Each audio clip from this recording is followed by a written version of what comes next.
Xi Jinping हे आल्यानंतर चायनाच्या राजकारणात काय बदल घडलेले आहेत? तर चीनमध्ये राष्ट्राध्यक्ष पदापेक्षा कम्युनिस्ट पार्टीचा महासचिव हे पद जास्त मोठं असतं. ते पद एकाच व्यक्तीकडे असतं.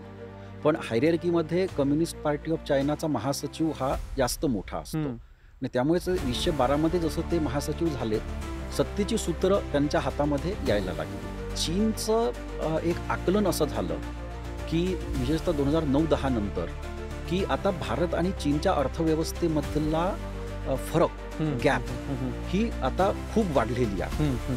आणि या वाढलेल्या गॅपमुळे आता आपण भारताच्या बरंच पुढे निघून गेलेलो आहोत. चायनीज कम्युनिस्ट पार्टीमध्ये वेगवेगळे जे फॅक्शन्स होते, वेगवेगळे जे गट होते, त्यापैकी बऱ्याच गटांवरती शी जिनपिंग यांनी नियंत्रण मिळवलं. बरं. आणि बरेच गट हे शांत बसले की शी जिनपिंग यांच्या पुढे उभं राहायचं नाही किंवा त्यांच्यासोबत फार आर्ग्युमेंट्स करायचे नाही, आणि ते अगदी शांत बसलेले आहेत. चीनच्या कम्युनिस्ट पार्टीसाठी हे थोडं अनयुज्युअल आहे.